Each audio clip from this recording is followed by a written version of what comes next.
The new deputy laughed when he saw the old sheriff struggling to get out of his patrol car. "This guy couldn't catch a jaywalker," he joked to his partner. But when the armed robbery call came in at 3 a.m., and the sheriff moved through that warehouse like a ghost, the deputy realized he'd been dead wrong about everything. Welcome to Faces Behind Stories.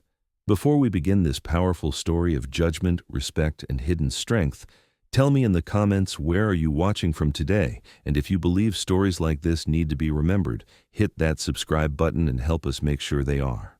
The morning sun cast long shadows across Main Street in Cedar Falls, a town where everyone knew everyone and nothing much happened that couldn't be solved with a handshake and a cup of coffee. Sheriff Robert McKenzie had been keeping the peace here for 15 years, and to most folks he was just part of the scenery, reliable, quiet, and getting older by the day. At 67, McKenzie moved a little slower than he used to. His right knee had been bothering him more lately, a reminder of something he never talked about. He wore the same uniform every day, pressed but not perfect, and drove the same patrol car that had seen better decades. That Tuesday morning, 2 new deputies arrived at the Cedar Falls Sheriff's Department.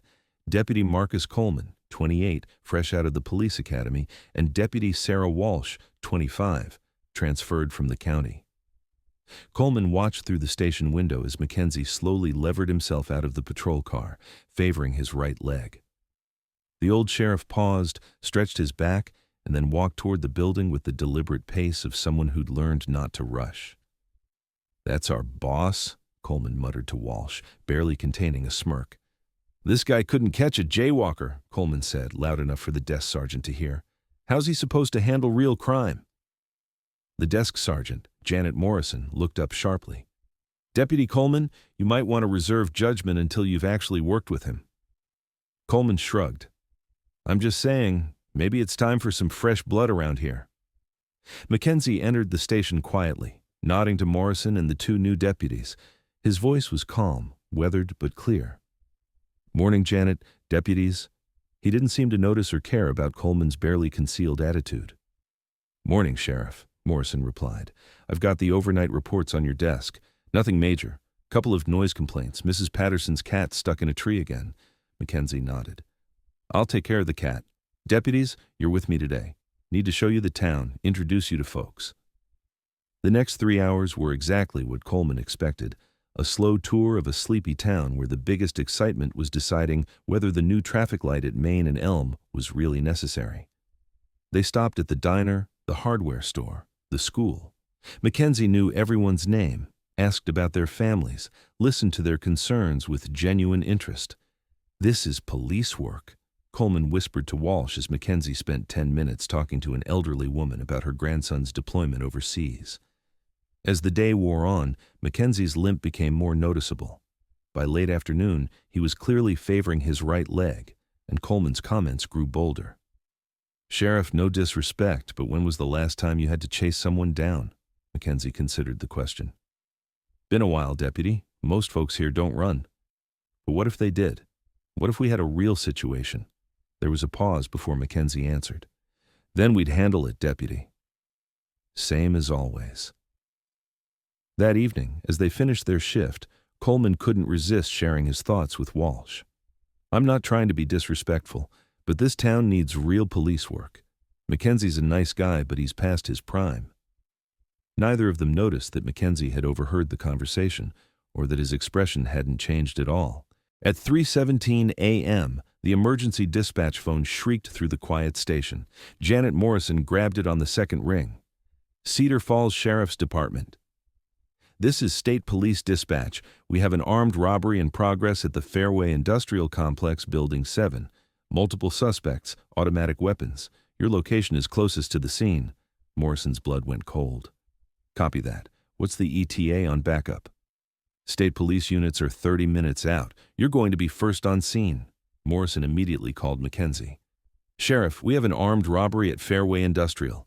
Multiple suspects with automatic weapons. State police is 30 minutes out." There was a pause. "I'll be there in 10 minutes. Call Coleman and Walsh." 8 minutes later, McKenzie's patrol car pulled into the empty parking lot. The buildings were dark except for Building 7, where light spilled from several windows. 2 black SUVs were parked near the loading dock. Mackenzie sat in his car for a moment, studying the scene. Through his radio, he could hear Coleman and Walsh calling in their position, still 12 minutes out. Inside Building 7, he could see movement. At least 4 figures, moving with purpose, not panic. Professional. Mackenzie reached under his seat and pulled out a small black case. Inside was a pair of night vision goggles, military grade, well maintained. He slipped them on and studied the building more carefully. 4 men, all armed with assault rifles. They were loading boxes into the SUVs. One man was posted as a lookout near the main entrance. Mackenzie turned off his radio and stepped out of the patrol car. His movements were different now, fluid, purposeful. The limp was gone, replaced by a predatory grace that belonged to someone much younger. He approached Building 7 from the blind side, using the shadows and his knowledge of the complex's layout. The night vision goggles turned the world into green clarity. The lookout was smoking a cigarette, his rifle slung casually over his shoulder. He was young, maybe 25, and clearly not expecting trouble from local law enforcement. Mackenzie moved through the darkness like smoke, covering the 100 yards to the building in complete silence. He reached the corner just as the lookout turned away, and in one fluid motion, he stepped up behind him. The young man never knew what hit him. Mackenzie's arm snaked around his throat in a blood choke. The lookout struggled for perhaps 3 seconds before going limp. Mackenzie lowered him to the ground and zip-tied his hands behind his back. Inside the building, voices echoed off the concrete walls. How much more? 2 more loads, then we're out of here. Keep it moving. I don't want to be here when the real cops show up. Mackenzie slipped through a side door that he knew would be unlocked. He found himself in a maze of stacked boxes and industrial shelving. The 3 remaining men were working near the loading dock, about 50 yards away. 30 years of training took over. Delta Force operators learned to move through hostile territory without being seen, to eliminate threats without raising alarms. Mackenzie had spent 2 decades perfecting these skills in places where mistakes meant death. The first man was isolated near the loading dock, checking items off a list. Mackenzie approached from behind, using the stacked crates as cover. The man never heard him coming. It was over in seconds, a rear naked choke applied with surgical precision. The man dropped without a sound. 2 left. Mackenzie picked up the unconscious man's rifle and checked the magazine. Full. He slung it over his shoulder and continued moving. The remaining 2 men were working together, loading boxes into the second SUV. They were talking quietly, focused on their work. Then he heard one of them speaking into a radio. "Base, this is Team 2. We're almost finished here. Any word on local law enforcement?" "Negative contact so far, but wrap it up and get out. We don't want to test our luck." Mackenzie's jaw tightened. These weren't desperate criminals. They were organized, connected, and they'd chosen his town because they thought it was an easy target. He moved closer. "Cedar Falls Sheriff's Department, drop your weapons and get on the ground." The voice that came from the shadows was calm, authoritative, and completely without fear. Both men spun around, reaching for their rifles. Mackenzie stepped into the light, and for the first time in 15 years, he looked like what he really was, a predator who had spent decades hunting more dangerous prey than these 2 would ever imagine. "I said drop your weapons." The men hesitated, studying this gray-haired sheriff who had appeared out of nowhere and seemed completely unintimidated by their automatic weapons.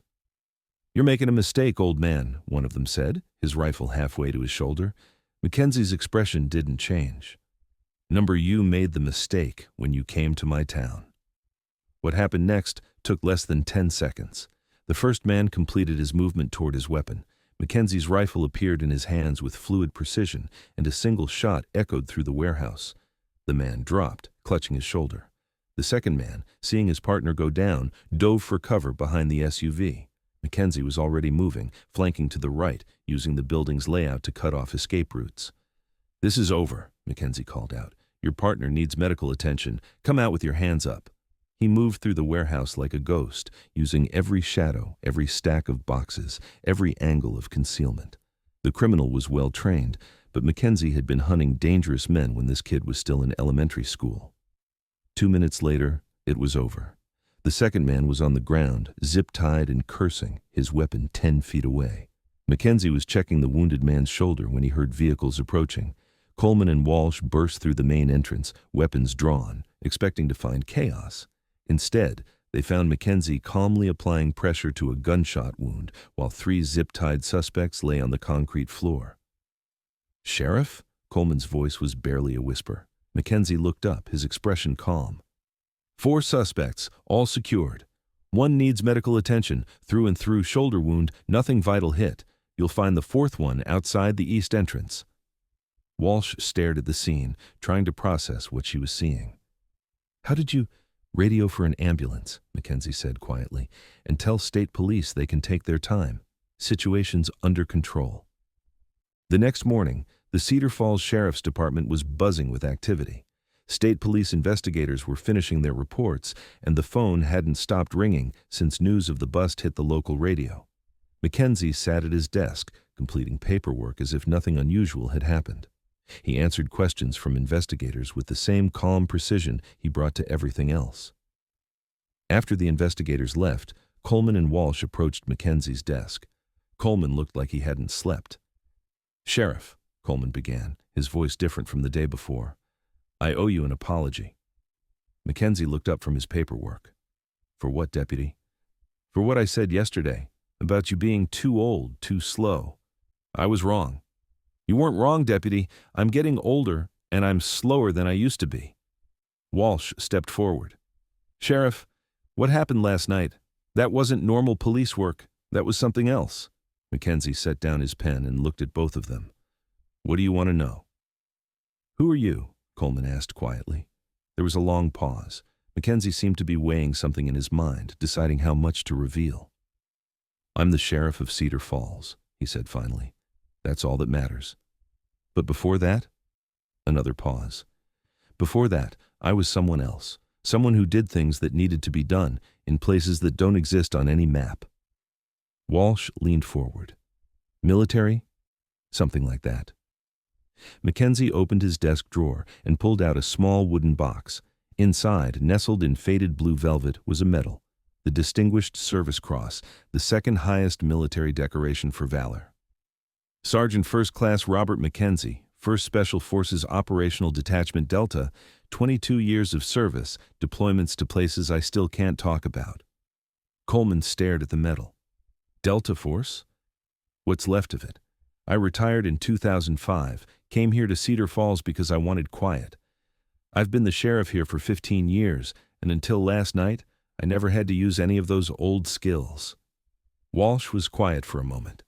"Why did you leave?" Mackenzie's expression grew distant. "Because I got tired of being someone else, tired of living in the shadows, tired of missions that didn't exist, tired of being a ghost." He looked at them both. "I came here to be just a small-town sheriff, and for 15 years that's all I've been. But last night, someone threatened my town, my people. When that happens, I become whatever I need to be to protect them." Coleman ran his hand through his hair. "Jesus, Sheriff, I had no idea." "You weren't supposed to. That's the point." Mackenzie put the medal back in the box and locked it in his drawer. "The Robert Mackenzie who took down those men last night? He's retired.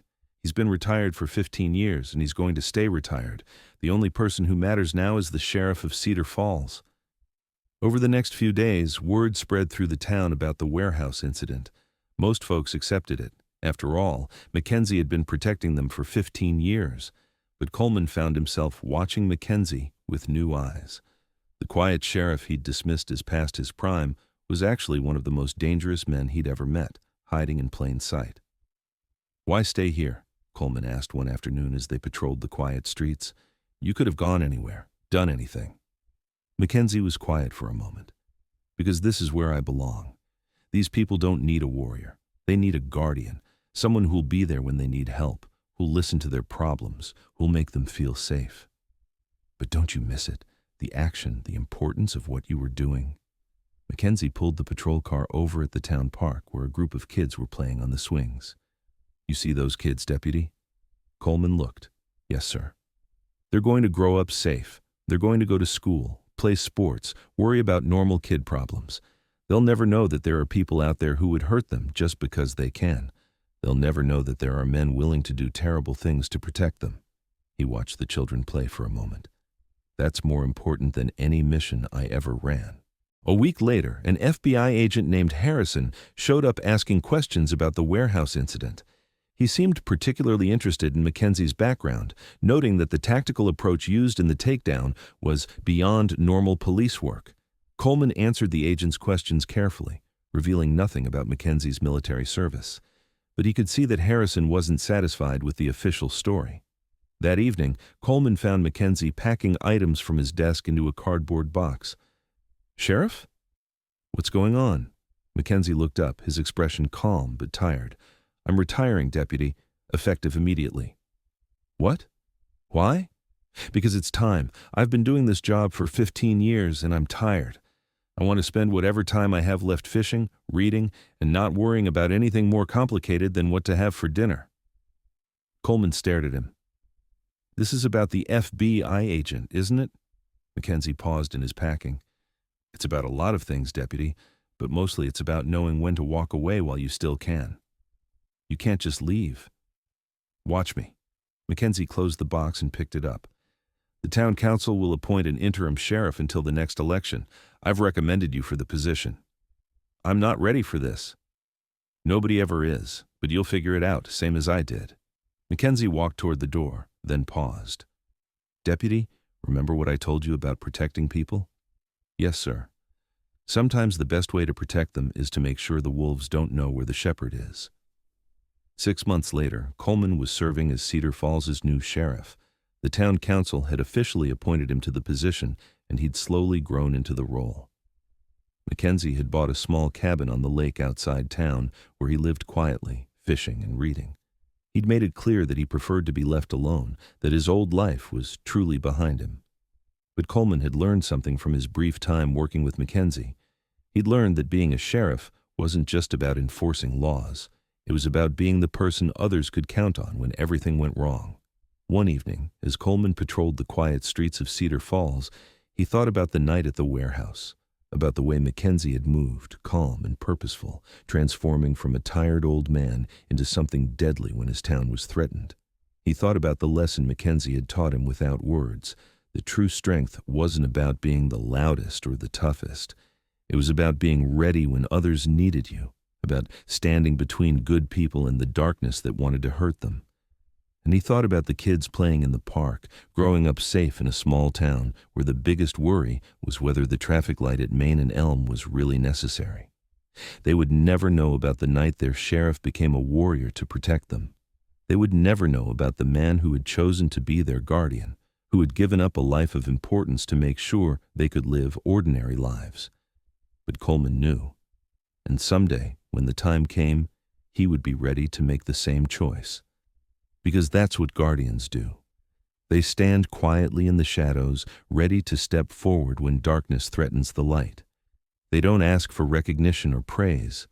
They simply do what needs to be done, and then they disappear back into the quiet life they've chosen. Sheriff Robert Mackenzie had taught him that lesson without ever saying a word, and Coleman would carry it with him for the rest of his life.